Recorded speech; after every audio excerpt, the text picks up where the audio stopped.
Well, good morning, everyone, and welcome to Cabinet on the 18th of May. Warm welcome from me. Just to remind everyone that at the annual council meeting on the 4th of May, members agreed that all council meetings that were not an executive nature will continue to be held virtually from the 7th of May. As the leader of the council, I've also agreed that Cabinet will continue to meet virtually until such times as social distancing requirements are removed. And as we know, the current schedule for that is the 21st of June 21. So for today's meeting, when a decision is required, the appropriate portfolio holder will make the decision, taking into account the views expressed by the wider Cabinet membership. Right, roll call. Peter Wharf is with us, Ray Bryan, Graham Carr-Jones, Tony Ferrari, Jill Haynes, Laura Miller, Andrew Parry, and David Walsh. And officers with us today, Matt Prosser, Chief Exec, Aidan Dunn, Executive Director of Finance, John Selgren, Executive Director of Place, Teresa Levy, Executive Director of Children's. We've got Grace Evans with us today, Head of Legal Services. Jonathan's away today. David McIntosh, Corporate Director, HR and OD. Kate Critchell, Senior Democratic Services, and producers today, Pauline Weld and Judy Saunders. Apologies, we got one, haven't we, Kate? Yes, Chairman, we have apologies from Councillor Settle, and I also understand the Executive Director for Adults is unable to attend today too. Correct. Thank you very much for that. Right, declarations of interest. Anybody got any declarations they wish to make? If not, the usual thing, if something crops up you feel you ought to have done, then just let me know. So go on to agenda item 3, public participation. We've got 7 questions today, and the questions will be read out by either Matt Prosser or Grace Evans in sequence. So the first question is from Giles Watts, and I'll invite Matt Prosser to read the question, please. Thank you, Chairman. So I've got 2 questions from Giles Watts on behalf of Dorset Climate Action Network, and I'll read both questions before handing to the portfolio holder. So question 1, the Council has not yet published any of the submissions or feedback from the consultation exercise on the draft local plan. When will this data be released? And question 2, there appears to be significant differences of professional opinion as regards the basis of the housing numbers in the draft local plan. This is especially true with regards to the application of exceptional circumstances and the fact that national housing needs have changed dramatically post-Brexit and post-pandemic. Dorset Climate Action Group, which represents over 20 concerned organisations in Dorset, would like to engage in a professional and cooperative discussion with Dorset Council about these differences before any amendments are made to the draft local plan. We recognise that up to now this has been difficult during the lockdown, but now this is easing. Would the Dorset Council Planning Department be prepared to host such a meeting? Thank you. Thank you very much, Matt. So I invite David Walsh to respond, please. Thank you very much, Leader. My name is Councillor David Walsh, and I'm Portfolio Holder for Planning. Thank you, Mr. Watts, for your questions. The first question, the answer. The Council will be publishing all the consultation responses, but before we do, we need to read them all, remove personal details, and make sure that there is no offensive material in them, which will prevent them being publishable. It is likely that these will be published in July. In answer to question 2, we welcome professional and cooperative discussions of the type described by Mr. Watts. Although we are not currently holding face-to-face meetings, I am happy to ask officers to meet Dorset Climate Action Group online and to hear what you have to say. Thank you. Thank you very much, David. And the second question is from Sheila Borton, and I'll invite Grace Evans to read the question, please. Thank you, Chairman. The question for Sheila Borton, there are 2 questions and a preamble which is available on screen. Her questions relate to North Wimborne Road, Wimborne, East Dorset, and the local plan. The first question is, how can the council even consider new housing development in this area when it is part of the strategic greenbelt gap between Wimborne and Coal Hill? And the second question is, how can the council even consider allowing development on any part of WMC8 which would result in flooding of existing houses from any new development and infrastructure such as roads. Thank you very much, Grace. I'll invite David Walsh to respond, please. Thank you again, Leader. Firstly, we have had a large number of responses to the local plan consultation, and we'll be considering them all carefully before making any decisions about the sites and policies to be included in the next stage of the plan preparation. Secondly, there is a duty to cooperate in national planning legislation, which means, amongst other things, that we must consider meeting any unmet housing need from neighbouring council areas.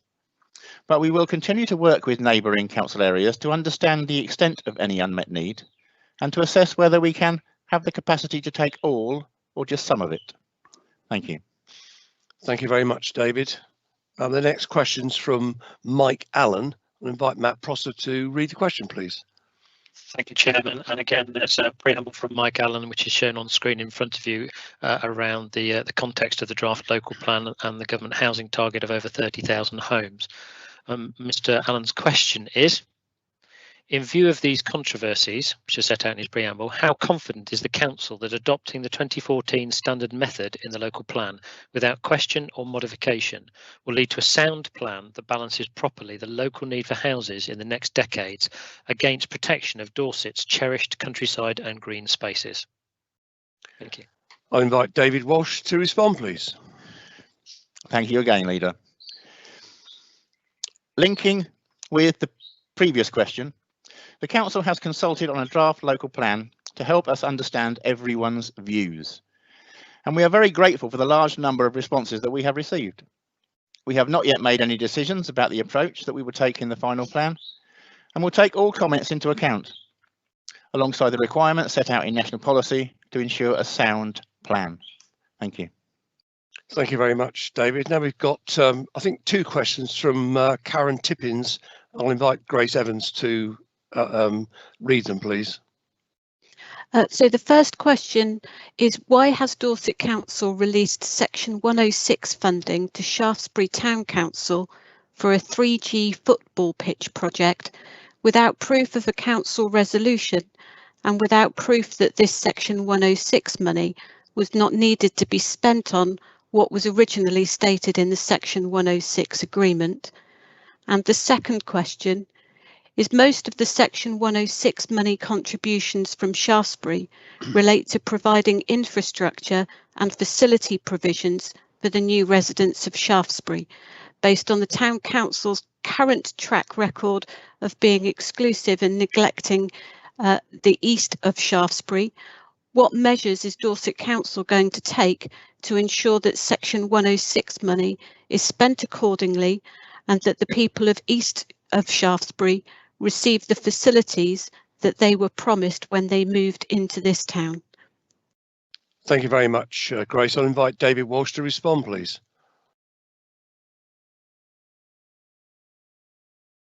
You're muted, David. Sorry, Chairman. First answer. Shaftesbury Town Council supported this project at the full council meeting on the 8th of December 2020. And this was referred to in the Section 106 application submitted to Dorset Council by Shaftesbury Town Council. There was flexibility built into a number of the Shaftesbury Section 106 agreements around 2010 and 2011, allowing the original purpose to be widened to enable funding to support projects which served the town. A paper went to Shaftesbury Town Council's full council meeting on the 8th of December, setting this out. Notwithstanding this, the control and use of Section 106 is considered against these series of government regulations on a case-by-case basis. These considerations form part of a comprehensive appraisal process by Dorset Council. You're going to hear more about that later on in the meeting.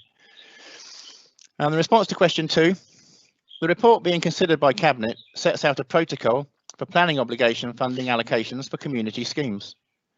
This becomes particularly important when there is more than one interested party involved in bidding for funds. The protocol, if approved, will allow us to ensure awards are made in an objective and fair way, following due diligence. Such an approach will provide Dorset Council and local communities with the necessary assurances that funds will be spent in accordance with the purposes for which they were collected. The proposed approach will apply to all future bids for Section 106 community funding allocations across the Dorset Council area. And as currently, it does not limit bids to town and parish councils. This will ensure a consistent and robust approach that is fair to all parties and ensures that the most appropriate body delivers and maintains the infrastructure going forward. Thank you, Chairman. Thank you very much, David. We've now got a question from Geoffrey Chopping, and Matt Prosser is going to read it. Thank you, Chairman. So the question from Geoffrey Chopping is around the Boundary Commission from England starting a review of parliamentary constituencies and Dorset Council starting its community governance review, and some preamble that is shown on screen. The question is, if, however, in the first draft of the parish of Holt and the Coal Hill West Ward of the parish of Coal Hill are in different parliamentary constituencies, will Dorset Council be able to request in the coming consultation that the Boundary Commission for England consider placing the parish of Holt and the Coal Hill West Ward of the parish of Coal Hill in the same parliamentary constituency? Thank you very much, Matt. My response, I'm going to respond to this particular item, and it's going to be, and thank you very much, Geoffrey Chopping, for the question. It would be wrong for me to speculate about or preempt the outcome of either the parliamentary boundary review or a local community governance review, which will be taking place later this year. Thank you very much on that one. We've now got a question from Peter Yeo, and I believe that Grace, is it, or is it Matt? I can't remember now. I've lost track of where I'm going. Matt, I think. Chairman, we've missed a question from Trevor Clements on number 6. Oh, sorry, you're quite right. You're quite right. Yes, that's Grace. That's me. I've misdirected myself. Right, Grace. Trevor Clements. Thank you. So this question relates to the Department of Transport Road Investment Strategy 2, 2020 to 2025, and Dorset Council. And the questions are, how such an instruction was given to Highways England in contravention of the written strategies, and what measures are now planned to consult the residents of the towns and villages along the A350 and all other interest groups, including the National Trust and CPRE, on the Dorset Council plans. Thank you very much, Grace. I'll invite Ray Bryan to respond, please. Yes, thank you, Leader. I'm Councillor Ray Bryan, portfolio holder for Highways, Travel and the Environment. And thank you for the question. Dorset Council, along with our partners, asked Government to undertake a strategic study in the RIS2 period 2020 to 2025 to investigate the improvement of strategic routes north-south through Dorset to help inform plans for RIS3.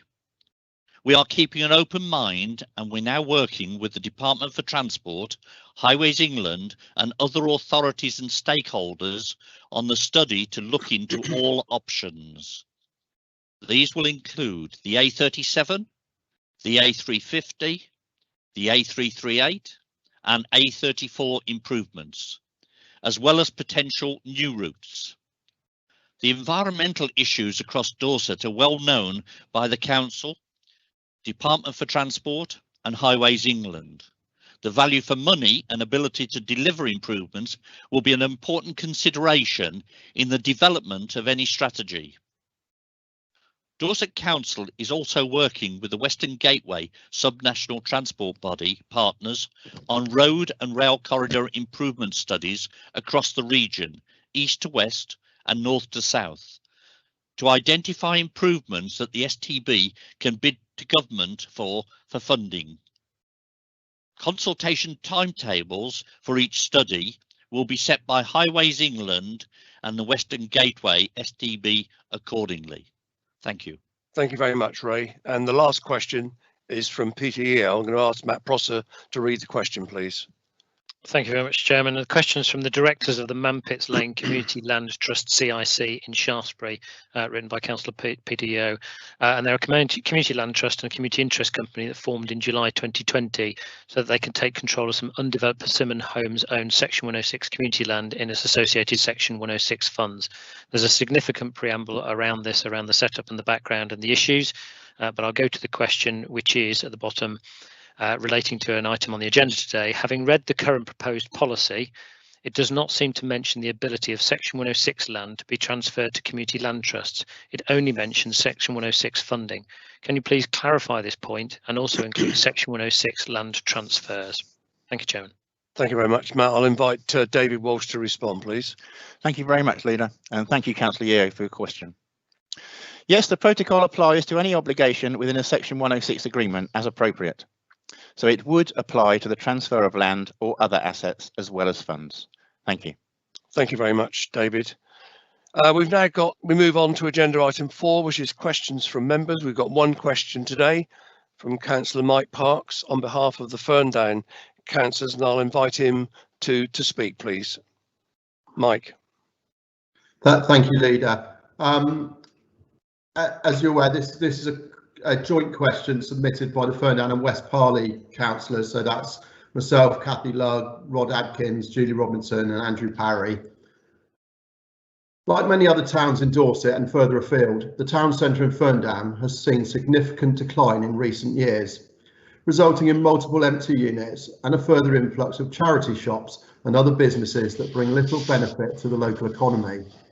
This has been compounded by a further blow with the recent announcement of one of the remaining banks that will close at the end of July. A town centre regeneration study was undertaken by the former district council, which would revitalise the economy with a modern, vibrant town centre, shifting from the traditional high street to a mixture of hospitality industries, restaurants, bars, cafes, offering a daytime and evening culture, complemented by small boutique shops and service businesses. Much of the regeneration plan can be implemented within the gift of Dorset Council, particularly with the ongoing assets review, which could free up the day centre and office space within the town centre. Both ends of Victoria Road will see changes made as part of the Transforming Cities Fund cycle routes, and it would make sense that alterations to traffic flow and parking take place at the same time, particularly as Victoria Road has seen several serious and one fatal road traffic collision in the past year. Can we have an assurance from the Cabinet that they will review and implement the town centre regeneration plan so that Ferndown can become a trailblazing, modern 21st century town centre that in turn can be modelled elsewhere in Dorset? Thank you very much, Mike. I'll invite Tony Ferrari to respond, please. Thank you, Leader, and can I thank Councillor Parks for the question. Many town centres across Dorset have been impacted by a combination of changing retail trends and the lockdown restrictions related to the COVID-19 pandemic. A great deal of effort is initially being devoted to welcoming people back to town centres and supporting businesses to reopen and stay open. A review of all town centres is likely to be needed to understand the impacts of the factors mentioned and to assess the changing policy and funding landscape to secure future appropriate investment to improve and sustain our town centres to be vibrant and viable places that residents and visitors want to use. Having said all that, I welcome Ferndown taking a local initiative about the way forward for their town. I'll commit to reviewing the plan to see where Dorset can help to bring forward some of the aspirations for the town. Thank you. Thank you very much, Tony. Mike, are you happy with that response? Yes, very happy. Thank you, Leader. Thank you very much. Good. We'll move on to agenda item 5 now, which is the forward plan. As usual, it is an iterative process. It changes almost weekly.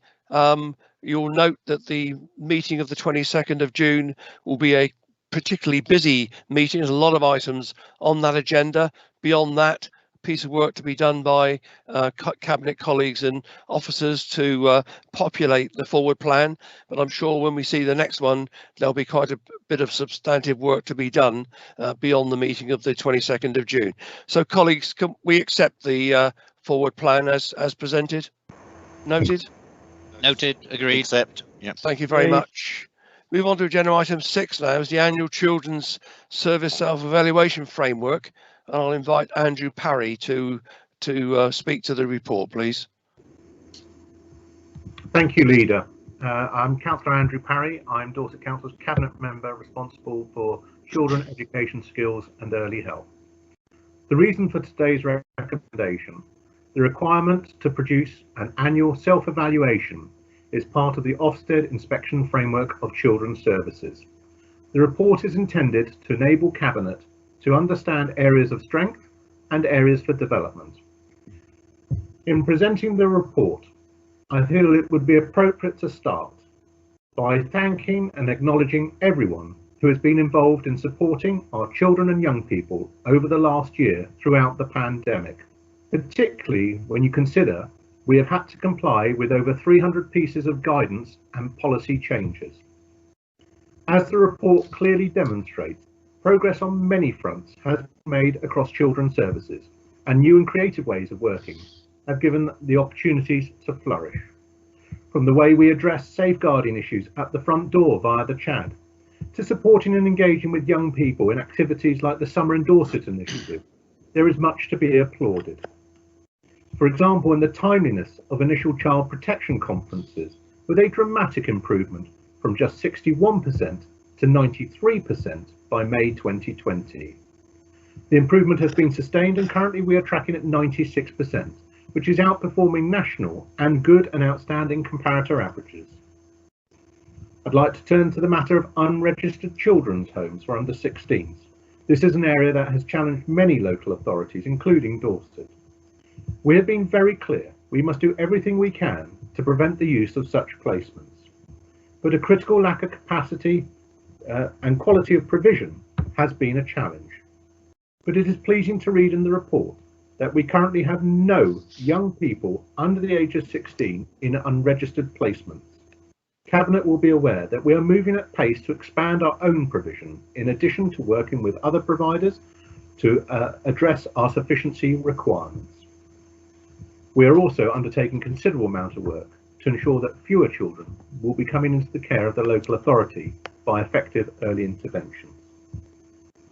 I know it won't have escaped the notice of Councillor Wharf in his role of overseeing workforce that huge progress in stabilising our workforce during 2020 has seen a dramatic reduction in staff turnover rates. Compared to 15% in February 2020, of February this year, that rate had reduced to just 7%. We've also taken the opportunity to welcome those who are new into post, including the 10 experienced social workers recruited from South Africa. We hope everybody is settling well into their roles.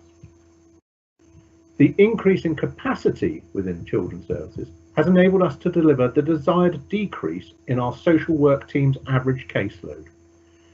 Where it was reported that we are a caseload average of 9 to 14 in January 2021. This is compared to a caseload in February last year of 23 to 29. This should create the desired bandwidth to enable focus on striving to improve standards.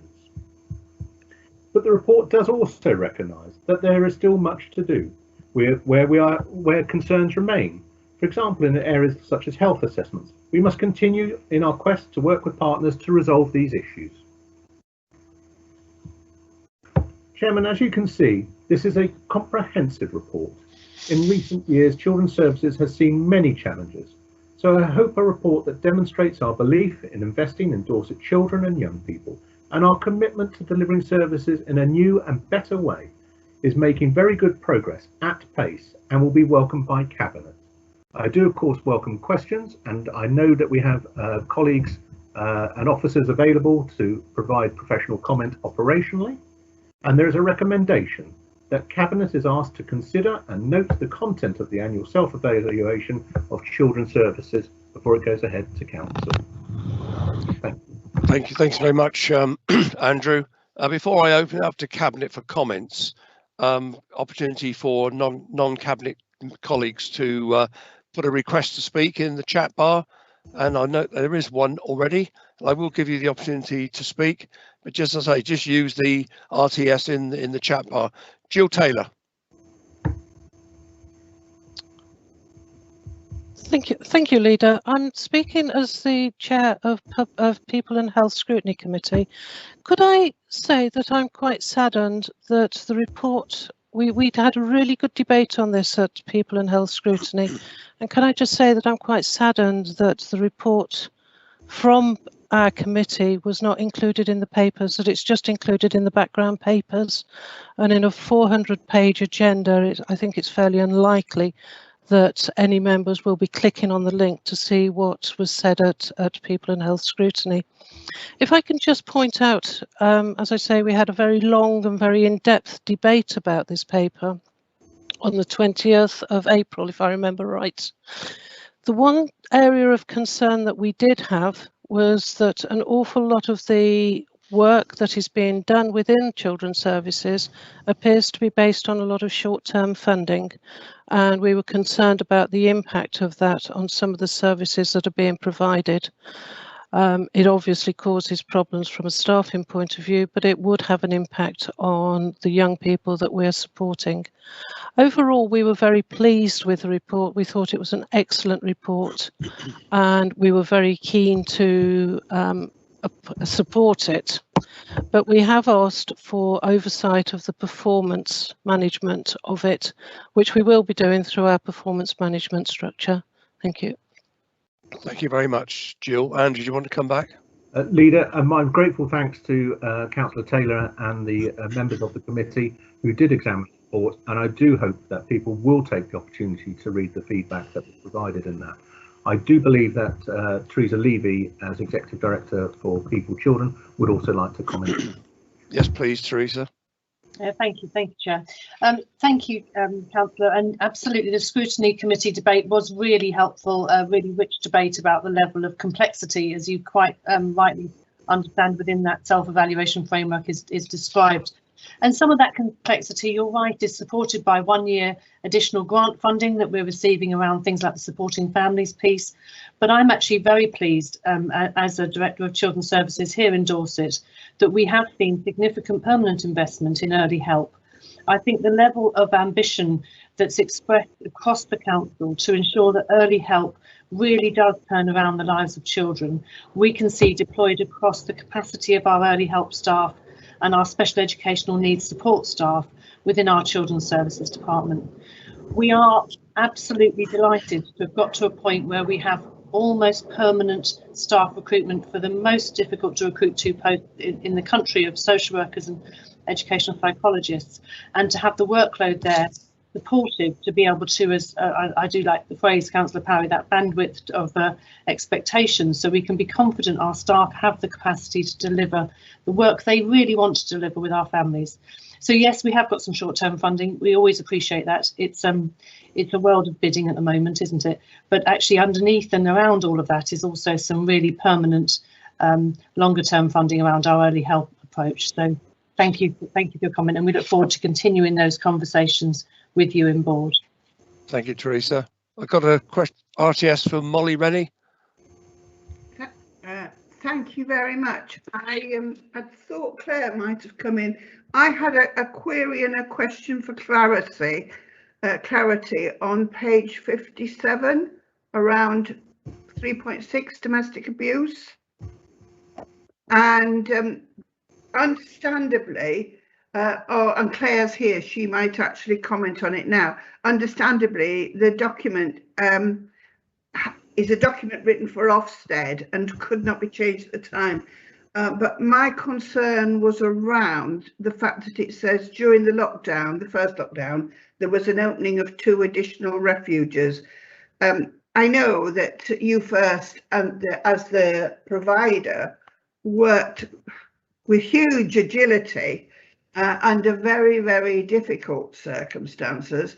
But perhaps, I think now Claire's put her right to speak, it might be a good idea if Claire comes in, because she can actually, and she knows my question and she knows my comments. A bit of a ramble there, sorry Spencer. It's all right, Molly, I understood you. Claire, do you want to come in, please?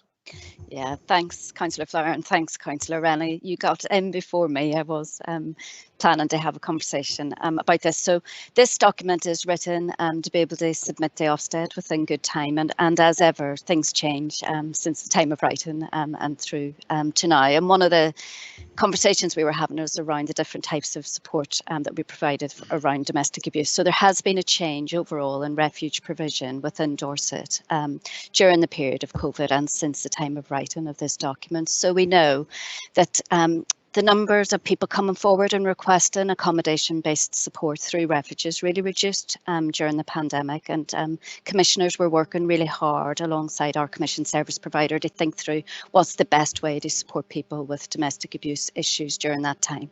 So there's been an increase in outreach support and in counselling services and in our single point of contact to make sure that we get to people where they need us, but there has been an overall reduction in accommodation bed support. And that's reflected nationally as well as locally and regionally. And our adult services commissioners are really paying close attention to that and working alongside the provider should things change. So we're keeping a really, really close eye, and we welcome that ongoing scrutiny actually through the scrutiny committee to make sure that we're still getting this right. So thank you, Councillor Rennie, and really just point of accuracy when things change from when this report has been written until now. So I hope that answers the question. Thank you very much for that clarity, Claire. Very helpful, and thanks for your question, Molly. Thank you. I think this is the issue that you hear one thing and the time span changes the outcomes, but of course it can affect so many things, such as the questions that Jill brought up about staffing and issues like that. Thank you. Thanks, Molly. Now, Kate, I'll let you come in now before I open the debate up to the Cabinet. Do you want to come in? Thank you, Chairman. Yes, Kate Critchell, Democratic Services. It's just a point of clarification, actually. At the point of introduction, Councillor Perry referred to this item going on to full council. Yeah, I was going to clarify that in a minute. Okay. My understanding is this report is for the Cabinet Committee to note. Yes. Is that correct? Yes. Just wanted to be clear that you know, under the circumstances of decision making being slightly different today, we wanted to be clear that this is for the committee to consider, and it's not going on further. Is that the case? That is the case. Thanks for that clarification. It's all a bit clunky at the moment for reasons that we won't go into today. So, Cabinet colleagues, you've heard Andrew present the report. You've heard officers respond to questions. Very good questions. Any comments, or can we just? It will be. Well, Peter wants to speak. Peter Wharf. Thank you, Chairman, Leader. Peter Wharf, Deputy Leader with responsibility for human resources and other areas. I'd like to make 2 points. One is Councillor Parry referred to the workforce within the area, and I just want to pay tribute to the Executive Director, Theresa Levy, who is now bringing a degree of stability to a very, very changing area. And we have not had stability at the top of this particular organisation for a very long time. We've had a number of extremely effective people operating in a contract mode, but we now have most of the senior positions occupied by permanent people. And this makes such a difference because it allows us to think through things in a very coherent and long-term way.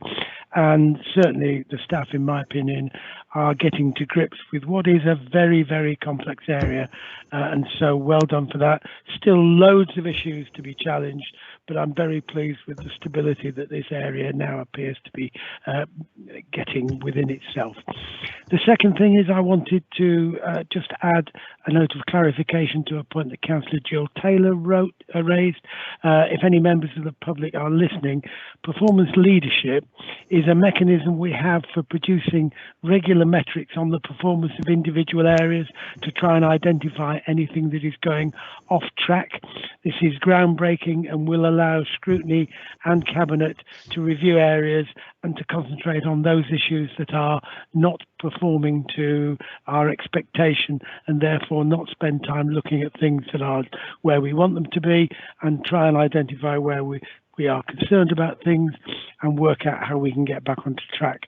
So I'm pleased with that. Thank you, Leader. Thank you, Peter, and well said on both points. Colleagues, any other comments? Otherwise, this is really a report to be noted by the Cabinet. There's no decision as such, other than just noting the report. So can we note the report, Andrew? Are you content with that? Agreed. Agreed? Agreed. Good. Thank you very much. Let's move on to agenda item 7, the Youth Justice Plan, and it's Andrew Parry again. Andrew. Thank you. And this is a matter that will go from Cabinet onto full council. Colleagues will be familiar with the Youth Justice Plan. It is an annual report that is before us.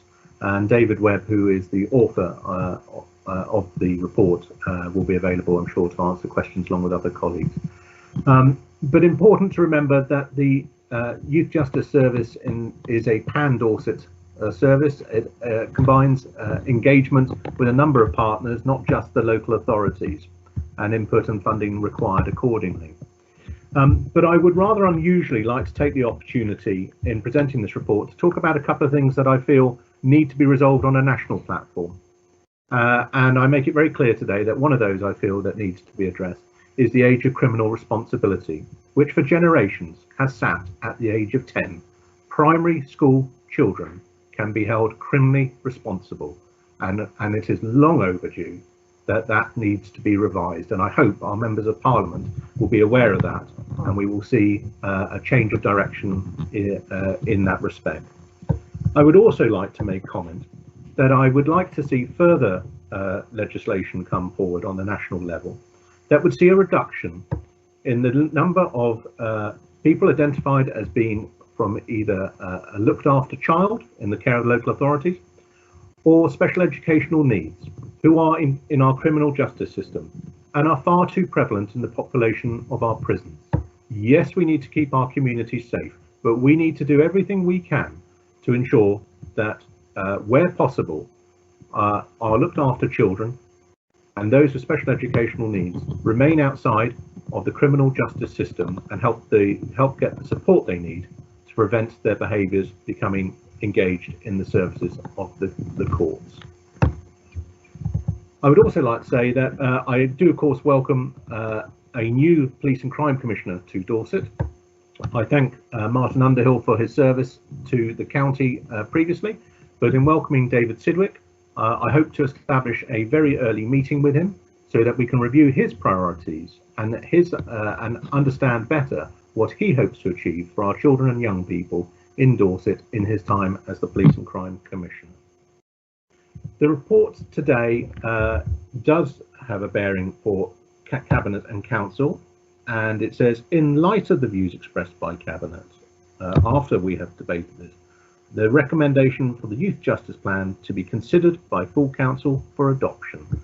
Chairman, very happy to take questions and comments from colleagues, and wherever possible I would like to answer those today, although I do appreciate that if it is a pan-Dorset service that we provide here, we may require engagement with partners before I can give a firm response to any body's desired point of view.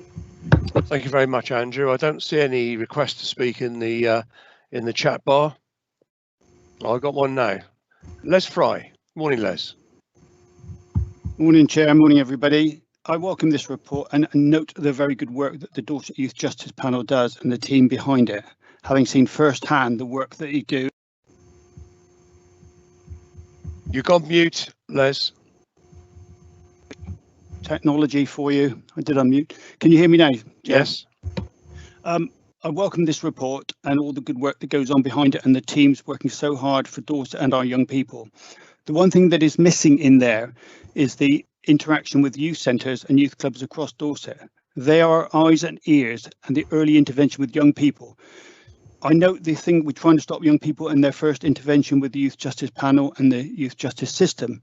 But actually we want to try and divert them away from that far, far earlier than that, to stop them in getting into trouble, to stop those chaotic lifestyles and so on, starting falling into criminality.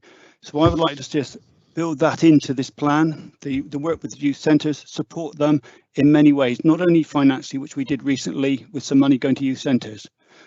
So I think there's a missed opportunity there from my point of view. Thank you. Thank you very much, Les. I'll ask Andrew to respond. I wholeheartedly agree with Les in respect to things like our outreach work programmes, which need to be effective, And prevention is always better than the cure in these circumstances. So I sincerely hope that we will see a renewed effort to engage with those that we could identify as being vulnerable, particularly in areas where we could see things like county lines, for example, which remain a ever-present threat to our communities. Thank you, Chair. Thanks for your question, Liz. Jill Taylor. So thank you very much. Yes, I would endorse it's an extremely good report. From People and Health Scrutiny Committee, we discussed this one at length as well. And I would also have liked to have seen the minutes from our discussion included in the paper. But as I said, we had an extremely long and very in-depth discussion about this paper, and our overall opinion was that we could recommend this paper to you as Cabinet members to then be passed on to full council. Thank you. Thank you, Jill. Andrew, I'm not sure you really need to. You can, if you wish, to comment. Very briefly, again, my thanks to Councillor Taylor and her committee for their work in scrutinising this. They are generous with their time allocated and fully and respectful of their comments. Thanks, Andrew. Right, I've got no further requests to speak, so I'll open it up to the Cabinet now. Colleagues, any comments? I mean, it is really helpful, useful report, Andrew. Good plan, and I've heard lots of good remarks this morning. Have colleagues got anything else to add, or are we minded to agree with Andrew's recommendation that we send this to full council for adoption? Agreed. Can we agree? Agreed. Thank you very much, Andrew. Good piece of work. Right, we go on to agenda item 8 now, which is the protocol for planning obligations, funding, allocation, community schemes. The longest title I've read for ages. I'll go over to Councillor David Walsh to present the report, please. Thank you very much, Chairman. As you'll know from the questions we had first thing today, this is very relevant. So when Section 106 developer contributions are secured for local community infrastructure, it is often the case that the town or parish council will be the best place to oversee the implementation of these funds. This is something that was practiced by legacy authorities prior to April 2019, and to date these practices have been subsumed within the new authority. However, Dorset Council currently has no formal protocol in place to guide decisions regarding the governance of community schemes funding, and this raises potential risks. In the event that S106 funds are handed over to another body, but are not spent in accordance with the purposes for which the money was collected, Dorset Council could face claims against it from the contributing developer to repay the funds. And also, when a body other than a town or parish council is interested in managing the implementation of the monies, there is currently no established process for assessing the suitability of that body, or for deciding on whether or not they would be qualified or better placed than the town or parish council. It is important, even in the case of a town or parish council, to get suitable assurances that it complies with the general powers of competence, or is otherwise competent for the purposes of delivering the infrastructure. It is therefore proposed that Dorset Council establishes a protocol for those situations, where it is expecting to hand over developer contributions to local bodies. This does not have any bearing upon the purposes for which the money was collected in the first place, as the subsequent spending is required to meet the terms of the legal agreement. However, it will provide the council with a clear decision-making route for confirming the body that is best placed to deliver the spending, and will establish the necessary safeguards to ensure appropriate accountability. This protocol, which is set out at Appendix A, emphasises that Dorset Council is the accountable body for the spending of developer contributions. And when entrusting another body to discharge this function, it must ensure that the funding is spent on facilities that can be demonstrated to be required because of the new development taking place. The projects supported are necessary, viable, and will deliver the required social and community benefits, and will be well managed. And the process for handing over contributions is transparent and fair to all. The protocol recognises that town and parish councils that have the general power of competence will normally be well placed to manage such funds due to their democratic accountability, and ability to take a long-term interest in the delivery management of the project. There may be circumstances where such councils are not GPC eligible bodies, or which decide not to take on the responsibility for managing the contributions, for example, due to there being a better placed organisation to implement the project.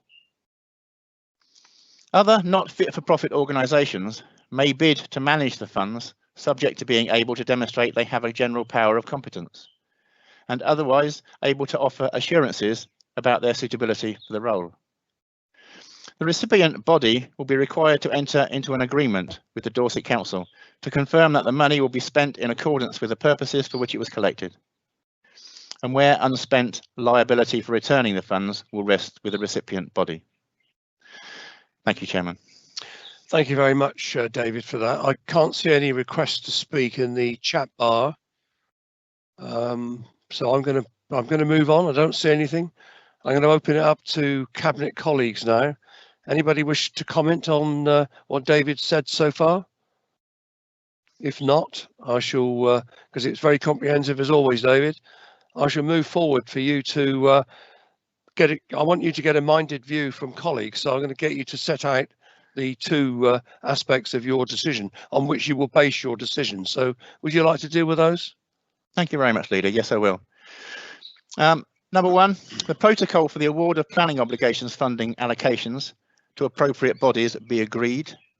And secondly, to confirm that the protocol will be used to consider eligibility of those bodies seeking to spend S106 planning obligations in accordance with the purposes for which the obligations were collected, and agree the protocol will come into effect on the 19th of May 2021, tomorrow. Thank you very much, David. I'm going to allow this. David Tooks had a technical issue. He would have asked a question had he been quicker. I'll let you come in, David. Okay. Thank you very much, Spencer. It's an interesting question, I think, is that councils that have GPC, local parish councils, may or may not wish to actually get involved in managing these things. Are we saying that this is mandatory and that they have to, or can the parish council say, thank you very much, Dorset Council, we want nothing to do with this? No, I think, as I said in my not preamble, because that undermines what I was saying, in what I said, they don't have to take this on.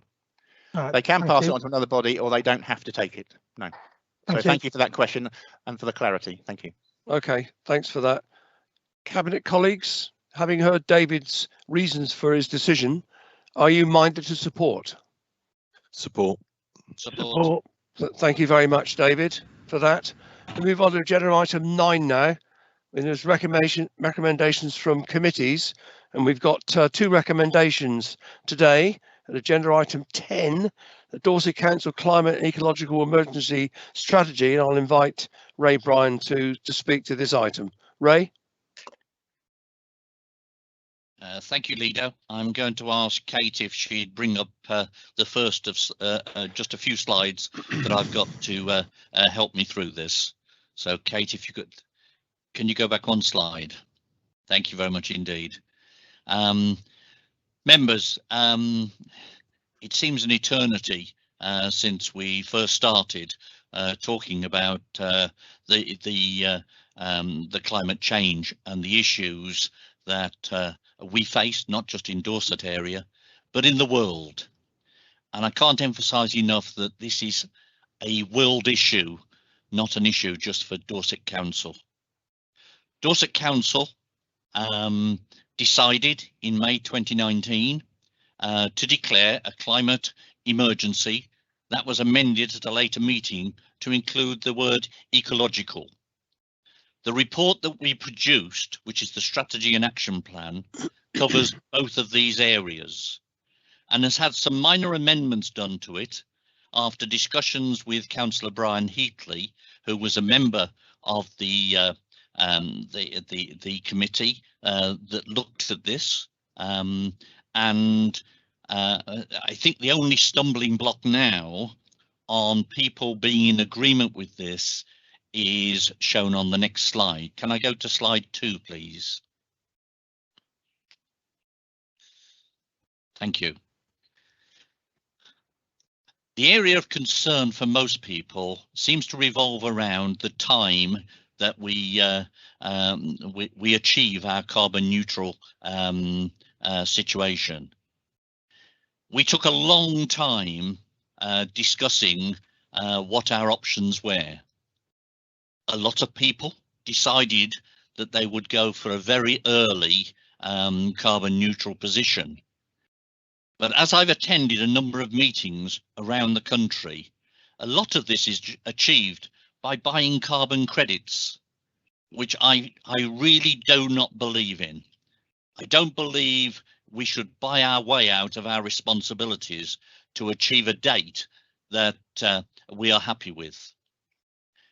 As you will see from the slide in front of you, there is a 2025 date where we're looking at, and I'm trying to read the small print now, a 40% reduction in our carbon emissions by 2025. By 2030, we're looking at a 71% reduction. By 2035, a 90% carbon reduction. And by 2040, we intend to be carbon neutral. Now, if you take that as against the statement on the countrywide, we are well ahead of the ambitions of the government to achieve these savings. And this is something that I'm particularly proud of, because we have a phased in programme that is both achievable and, a very important word, realistic. When we looked at doing this, we took the main 8 topic areas, which you can see in front of you, and dealt with each one individually. And as you will see from the report, each one is dealt with in detail. All of this went out to consultation in the later period of last year. Unfortunately, because of the pandemic, we felt that we needed to extend that consultation period, which is one of the reasons this report is a couple of months later than I would have liked. But I think the decision to extend the consultation was both correct and has proven to be correct. When we received the consultation results, I was impressed by the amount of effort that people had put in to responding to the consultation. And this came from residents, from members, from groups, all of which we have listened to and have amended the report where necessary to achieve some of the things that people were asking for. I think it's very important, as we consider this today, that we actually say that we have listened to the public. We've had a phenomenal amount of responses. We're still running a short survey so that people still have the opportunity to make their points. And I raise that because this is a living document. This will change as technology comes into play. I am sure that over a period of the next 15 years, things will change dramatically. And if I can use one particular example, the petroleum companies won't have a market in a few years' time as we all dispose of our diesel and petrol cars. I don't think anybody believes that they're just going to sit back and watch their market disappear. I can tell you now, in my conversations with them, they are working very, very hard to come up with alternatives that mean that they have a product to bring to market. During the last few weeks, I've seen a growth in the detail that's coming through on hydrogen. For people who may not be aware, hydrogen cars are already in production in some parts of the world, and in particular California, where they are proving to be quite successful. The difficulty, of course, is that we still have to find ways of producing hydrogen on an economical basis. But that will happen. Technology will take over. If I can just go to the third slide, please. We said, as part of our corporate plan, that we would place the climate and ecological emergency at the centre of what we do. And I think it's very important that we remember that going forward, because when we make the decision to take this to full council for its final approval, we will be actually adopting this, and it will change a lot of the ways in which we work. So, Leader, I'm actually going to ask John Selgrim to come in, please, because following discussions at place and resources scrutiny, John Selgrim was put in a position that I want him to deal with now. Thank you. Okay, fine. Right. John, good morning. Thank you, Chairman. John Selgren, Executive Director, Place. Chairman, I confirmed I attended the virtual meeting of the Place and Resources Scrutiny Committee, which was held on the 12th of May, and listened to the debate on this matter in full. And in light of this, I've decided to recommend the following to Cabinet. That Cabinet consider the outcomes of the consultation and amendments to the Climate and Ecological Emergency Strategy and Action Plan, and recommend its final approval to full council. Chairman, I'd also observe that the recommendation sheet and extract notes from the Place and Resources Scrutiny Committee has been circulated as a supplement to the agenda for this meeting. Thank you very much, John. Now, before I open this up to the Cabinet, I believe Shane Bartlett, who's chairman of that scrutiny committee, would like to speak this morning, if he's here. Thank you, Chairman. Morning, Shane. Yes, I'd like to start by thanking Councillor Bryan for his time that he afforded the Scrutiny Committee and for answering the questions from the members of my Scrutiny Committee, and to thank the officers for what really was an immense piece of work concerning the report that you've got before you here today, and also with the massive consultation exercise that was involved with the public, which, as the portfolio said, is ongoing. Special regards to Anthony Litchfield and Matt Riggs, the two authors who gave a 40-minute plus presentation to the committee, which was very well received. As has already been alluded to, there are several aspects to this in order for us to deliver the climate strategy that are extremely important going forward, and it is a living document that's going to change. One is the council tax, the cost burden to the residents of Dorset. In order to be able to bring about the strategy on a quicker time frame, that burden to the residents of Dorset through council tax becomes quite significant. In terms of the target dates, while they're ambitious, the committee was satisfied that they were achievable provided the budgets are forthcoming. And in terms of the budget capability, that funding needs to be timetabled with the performance deadlines and strategic project dates in order for the officers and their teams to deliver that strategy. If that's not done, then under the performance monitoring, there's going to be a risk of failure. The performance review, ongoing monitoring and the scrutiny through new performance tool, I would suggest a quarterly review and scrutiny, and more in-depth 6-monthly review brought to scrutiny going forward. It is a living document, and it's been understood by central government this living document will be subject to change and adaptation, as the portfolio holder has already alluded to. The climate risk within specific areas are established through scientific evidence and technical advances made in renewable and green energies provision. The strategy is not set in stone, and it will need to change and adapt, and the government needs to recognise that and understand it. There needs to be a partnership between this authority and central government to be able to deliver this. The known unknowns, in summary, delivering the strategy hinges on sufficient budget funding from this authority and outside of this authority to deliver a strategy within the time frame, and for the strategy to adapt to the changes with advancements in technology and future green energy provision and scientific evidence.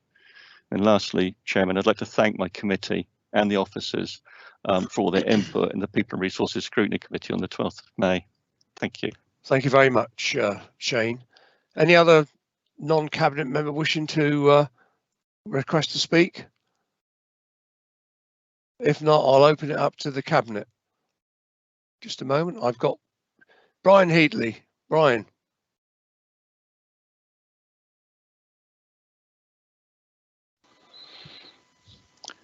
Thank you, Chair. I made quite a lot of comments in the course of this going through scrutiny. I think we have produced an excellent carbon reduction from fossil fuels plan. And since that is the most urgent and important problem, we should adopt this plan now, despite my misgivings. My misgivings included the fact that it didn't seem to me we had done enough on other greenhouse gases, or on, curiously, adaptation, or upon ecology. But some modifications were made to the plan as a result of that, and I'm grateful for that.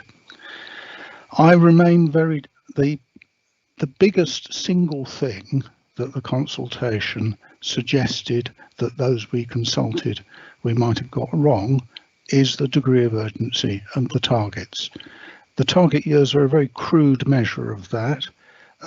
I concede that the majority of consultees were nevertheless still happy with our targets, but I think that this is simply a matter which is so urgent and so important that even if our aspiration may seem slightly unrealistic at the moment, it is an aspiration that we must have rather than some sort of vague thing.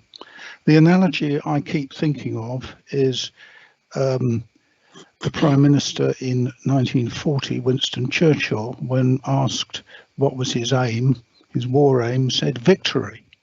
That was utterly unrealistic, but correctly aspirational.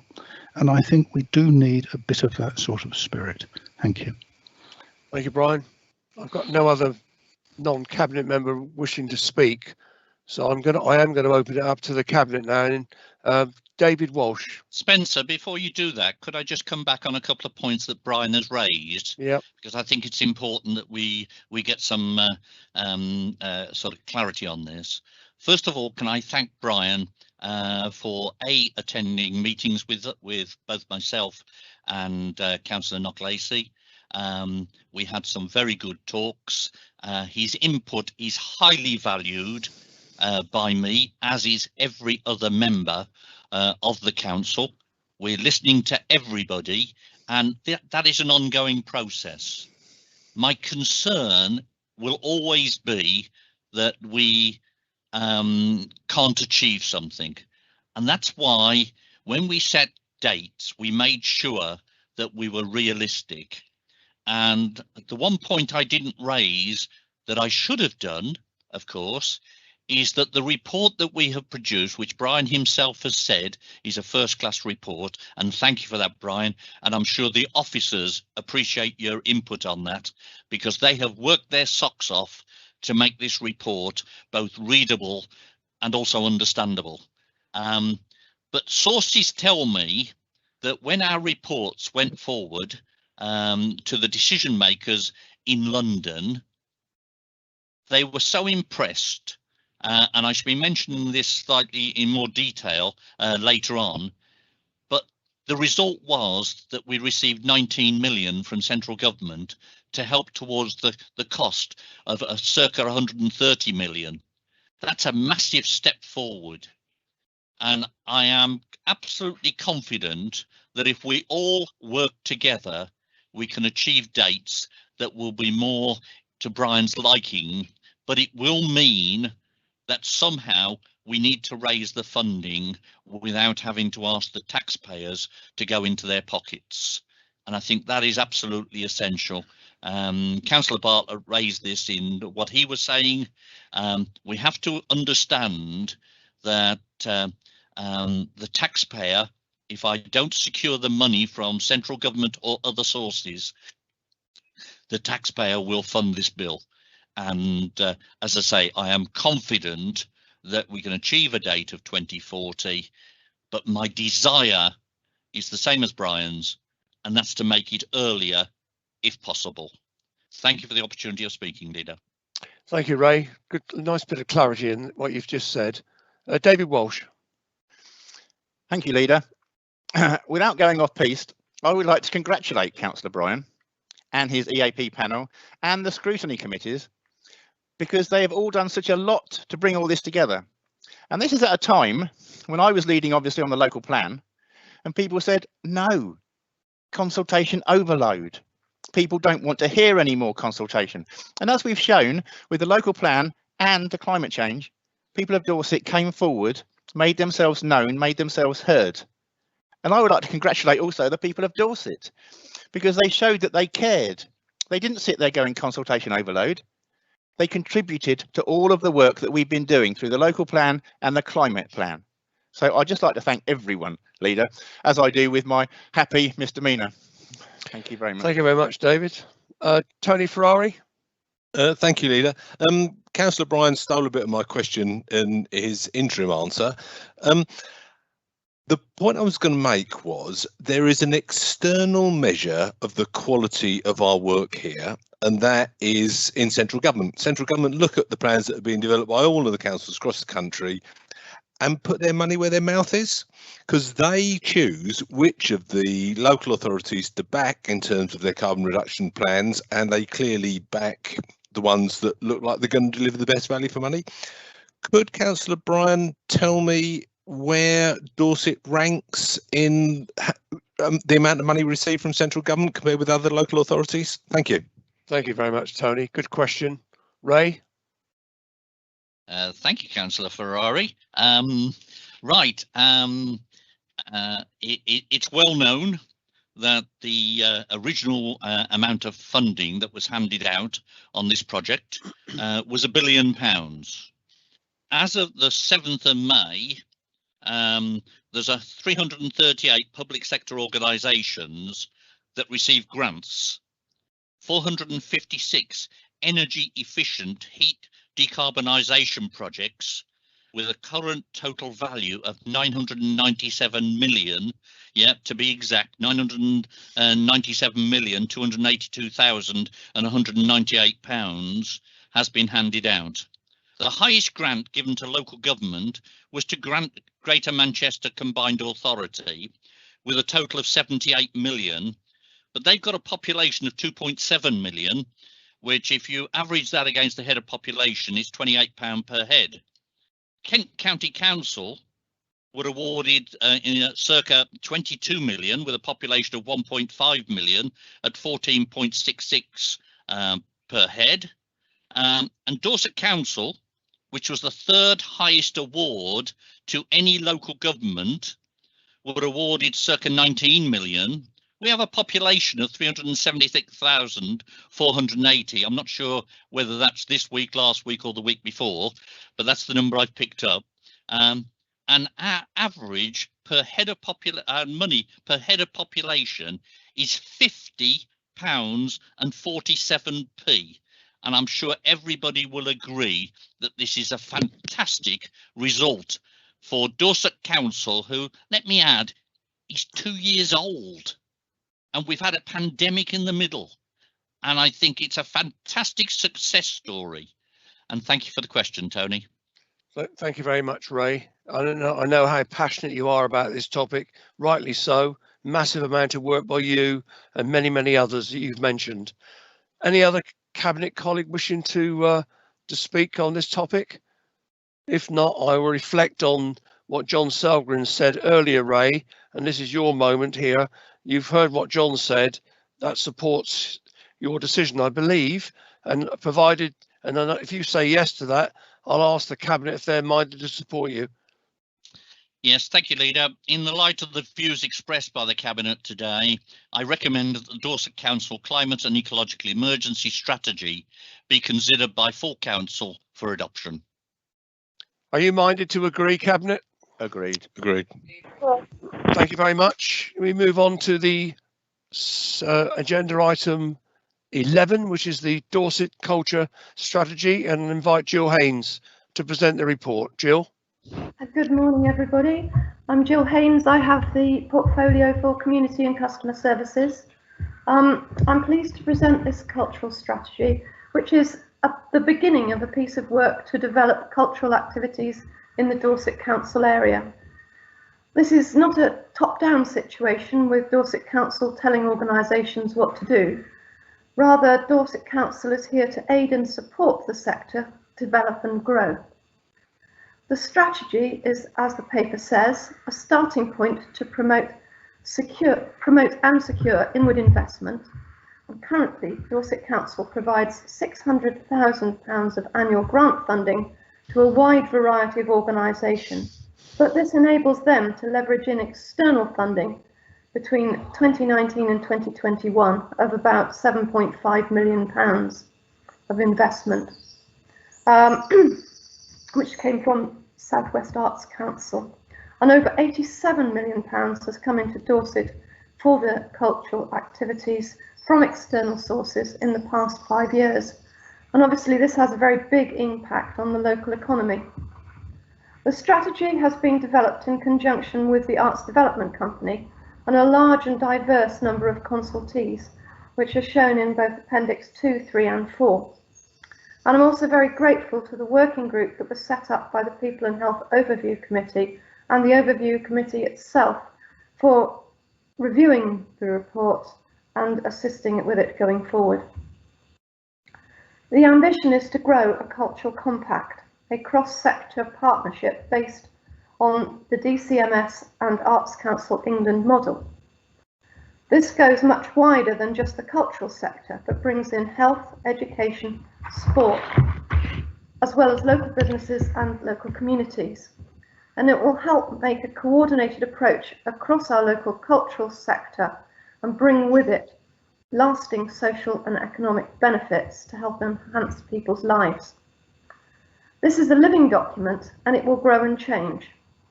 Some new activities will begin and others will cease. Ultimately, we want our communities to feel proud of Dorset's arts, heritage and cultural offer, and for it to be shaped by all our communities, and that culture becomes woven into everyday life as an entitlement and not a privilege. Chairman, I'm pleased to answer any questions on this. Thank you very much, Jill. Before I open it up to the Cabinet, I think if Sherry Jesperson's here this morning, I think Sherry's got a question. You are here, Sherry. I am Over to here, you. thank you, Leader, and I do have a question. Thank you very much indeed. And thank you, Councillor Haynes, for this excellent report, which so well represents the breadth and variety of our cultural offering and its importance to the tourism sector and to local residents. While I appreciate that the references to significant cultural icons in Appendix 1 is not intended to be comprehensive, there are two really quite significant omissions which, given the public nature of this document, I hope we can include. The paragraph on music does not mention Sir John Taverner, one of the most important British composers of the last 50 years, who lived in Dorset and is buried in Child Oakford Churchyard, which is a place of pilgrimage to small numbers of serious music lovers. The section referencing festivals omits Dorset's largest and most long-standing festival, the Great Dorset Steam Fair, which brings many thousands of visitors from around the world to North Dorset every year. This Great Dorset Steam Fair is truly a Dorset event, having been started 50 years ago or so by a Dorset farmer, and it's still run as a family business. It's also worth noting with regard to this festival that it's of particular interest to the Gypsy and Traveller community, which, as I understand it, is Dorset's own largest ethnic minority group. Given the nature of this document, and it is, as you say, something that's meant to make the people of Dorset feel proud, which indeed it does, could I ask, without wishing to make it very much longer, if you could add those two omissions into your Appendix 1? Thank you very much. Thank you, Sherry. Jill? Thank you, Councillor Jefferson. The strategy is a high-level strategy and sets a strategic direction. It was never intended to try and capture everything. I can think of a number of things that aren't. Melplash Show, for example, which is going on for well over 100 years. The CERN Giant, goodness knows how long he's been there, not necessarily mentioned by name. I will discuss the matter with officers, but I don't believe it's possible to capture everything. And I don't believe that any omissions will devalue the aims of the strategy. Thanks, Jill. I can't see any other requests to speak. So I'm going to offer the opportunity for before Jill sets out her decision, any opportunity for any other member of the Cabinet to speak on this item. I shall allow silence to last not very long. I think there is a request from Laura Miller. Thank you, Chairman, and thank you, Jill. I just wanted to comment not necessarily on the detail, but on the framework and the way that Councillor Haynes has sort of led this piece of work and put it together. Some of the stuff that we're doing in adults very much focuses on that enabling of communities and that enabling of sectors. And I just wanted to say that I think this is an excellent report, because actually what it's done is worked with our communities and with our cultural people to sort of enable them to do what they do best. And that's the position that Dorset Council should be taking, enabling our communities to do their thing as they do best. So I just wanted to support this, really. Thank you, Chair. Thank you, Laura. Well said as well. Any other colleagues? Jill, do you want to come back? Yes, please. I think it is really important that that we are producing a selection of strategies at the moment. I'm also working on a library strategy in the early stages, for example. And I'm about to start on enabling community strategy, which I feel will be in many ways overarching all of the work that we're doing, because that will join these strategies together. So I just wanted to flag that up. It won't be ready until early next year to come to committee, but I think it's really important, as Councillor Miller has said, that this will be seen as a way that we work in future, that we join everybody up and that we take everybody into consideration. Thanks, Jill. That's an interesting insight into what's coming. Colleagues, I can't see anybody else wishing to speak from the Cabinet. So, Jill, I'm going to invite you to set out your decision, and then I'll seek members minded to views. Jill? Thank you, Chairman. Having listened to both overview and today's meeting, it is my view that I should adopt the Dorset Cultural Strategy, and I should ask officers to work with Arts Council England and the Arts Development Company and other key stakeholders to develop a cultural compact type framework that will enable the type of work that we're doing in the strategy to be fulfilled and efficiently managed to be, and that therefore I approve of. Thank you, Jill. And just for clarity, this is a Cabinet decision. So members of the Cabinet, are you minded to support Jill's decisions? Support. Agreed. Thank you very much. Thank you. Right, now we're going to move on to Cabinet member updates. 2 items on there. Agenda item 12, updates on policy development matters referring to overview committees for consideration. I know there's ongoing work in that area. I'm not going to dwell very long on that this morning, but I do know there's dialogue going on between Cabinet colleagues and the 2 overview chairmen, but because we want to try and influence the forward planning of both those committees. So unless anybody's got anything they want to particularly highlight, I shall just take my rather generic response to that. David Walsh. David? Where are you? Sorry, Chairman, sorry. Recently, development seems to be getting a bit of bad press. And personally, I've been neighbourhood plan champion for many years. And I'm very pleased to say that on the 6th of May, Arne, Blandford Plus, Chickerell, Milton Abbas, Portland, Puddletown, Shaftesbury, all 7 went to referendum on the 6th of May. And I think that is phenomenal. The amount of work it takes for these communities to come together to draw up a neighbourhood plan, they need to be congratulated. And I'll be doing so and taking these to report to Cabinet on the 22nd of June. You will indeed. Thank you, David. No, it's a good one to highlight. Okay, colleagues, if no one else has got anything to say on that particular item, I will move on to the next one, which is the portfolio holder or lead member update summary. There are, I know because I've seen them, lead reports available. So they will be posted on the council's website. So if you get the chance to have a look at them, bit of an insight into the enormous amount of work that's going on across all of the portfolios. So again, I won't dwell on it on this occasion. So we move on then, Ray, to Climate and Ecological Emergency Executive Advisory Panel update. Ray Bryan. Thank you, Leader. You rightfully said earlier on, my passion on this grows by the day. But I'm pleased to update members that the SAILEX funded project, where we were awarded £19 million to spend on our properties within the Dorset Council area, has now reached the next stage, which is the area stage of design. We have selected 35 sites that we will initially be working on, which range from county hall to schools, libraries, leisure. We have an additional 15 sites which we may choose to include at a later date, subject to availability of funding and obviously compliance with the SAILEX criteria. Each facility that we choose has to meet the conditions laid down in the original bid for money made by SAILEX. SAILEX awarded the grant based on decarbonising heating systems within public properties for government-funded authorities. The priority is moving away from fossil-based heating systems to be replaced with greener, more sustainable heating systems such as air source heat pumps and the like. In conjunction with this, they require a number of building alterations to aid the long-term running costs and carbon reduction of buildings through installation of building fabric, local energy generation and energy reduction systems.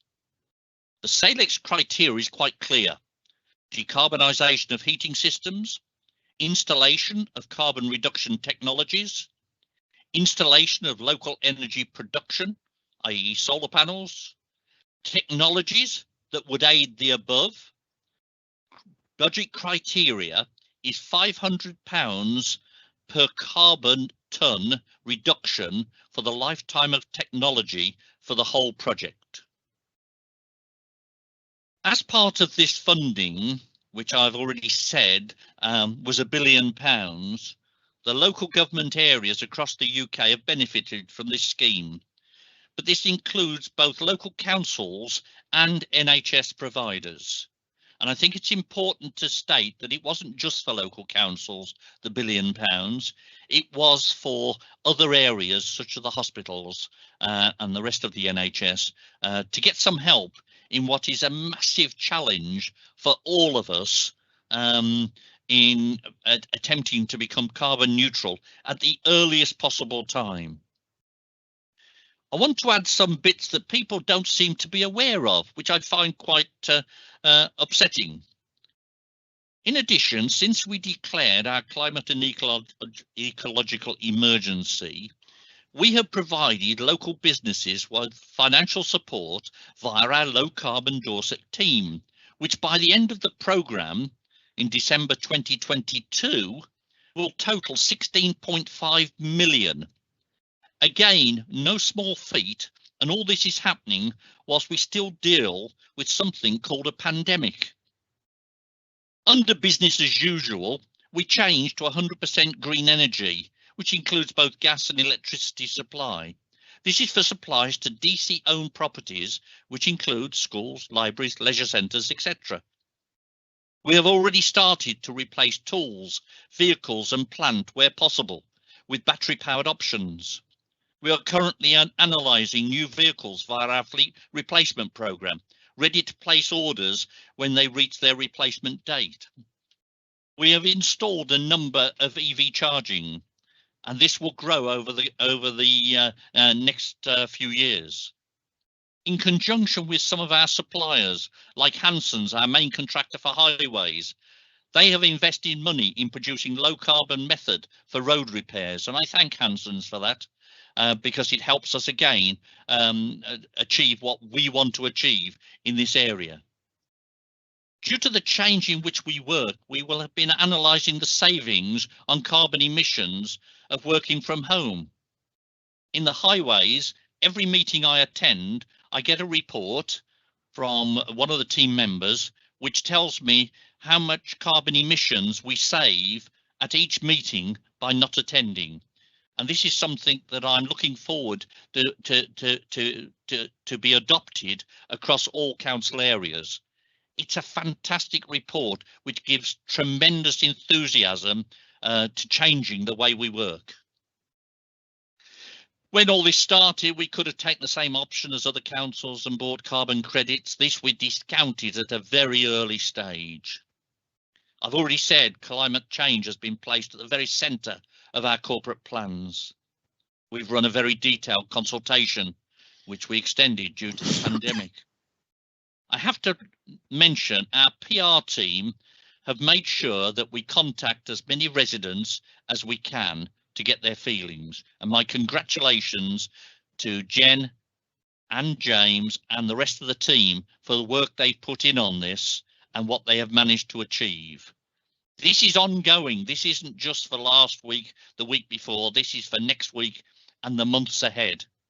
We've got to educate people across Dorset that they have their part to play. We as a council control about 1% of the carbon emissions across Dorset Council's area. That's 99% to find a way of other people working with us to achieve the carbon emissions that we need. The cost of this council is no secret, it's 130 million over the entire period. My aim is to secure the bulk of the funds from grants from central government. As I've already said, we got 19 million. That's already in our bank account. That's not a bad start. All this coming from a council that is 2 years old and still at the very early stages of reorganisation. And my congratulations to the management team, the senior management team, all the directors, and everybody else who has played their part in getting us this far. It would appear that experts think this is an easy thing to do. When you're dealing with taxpayers' money, we have the responsibility to spend the pound wisely. And that is all I will ever allow to happen for as long as I breathe. My thanks go to the sustainability team, Matt, Anthony and Wendy, and obviously to Ken Buchan and Karen and John Selgram for all their support they have given in creating what is a fantastic way forward for Dorset Council. Sadly, we've got 19 million to spend, and this is where I give I pass it over to Tony Ferrari and his team, because they look after property and assets. They've done a phenomenal job in the work so far. It's a very tight time schedule, and I've got to say I have been so impressed by the work of Jason and his team on getting the 35 properties that we're already looking at. The next stage, which is design. Bearing in mind we have to do regular reports to Salex to make sure we're complying with their rules. As I say, it's now down to property and assets to deliver the work on the 19 million. I have, during the last few months, attended national conferences on the way other areas are dealing with climate change. And I don't care what anybody says. We are market leaders on what we have done, what we plan to do, and believe me, that will continue. We are held in very high regard. Anthony Littlechild gets asked to speak at national conferences because of the work we have done, and it just shows the quality of the people that I have the pleasure to work with on this subject. And I take great objection to anybody ever questioning that. Thank you, Leader. Thank you very much, Ray. I said earlier on, you demonstrated your passion for this particular piece of work. You've just done it again in spades. So well done to you and all the great work that's been going on this particular and important topic, really important topic. Right, colleagues, I'm going to move on to agenda item 15, urgent items. There are none today. So we're going to move into exempt business, and could I have a proposer and seconder, please? Chairman, Peter Wharf, yeah. With the inclusion of the press and the public for the following items in view of the likely disclosure of exempt information within the meaning of paragraph 3 of Schedule 12A to the Local Government Act 1972 as amended. I therefore move that proposal. Thank you, Peter. Laura Miller? Yes, thank you, Leader. slightly less crackly, I'd like to second that. Thank you very much. All agreed? Thank all members of the public who've witnessed our meeting this morning, and bid them farewell as we go into some exempt business. Thank you very much.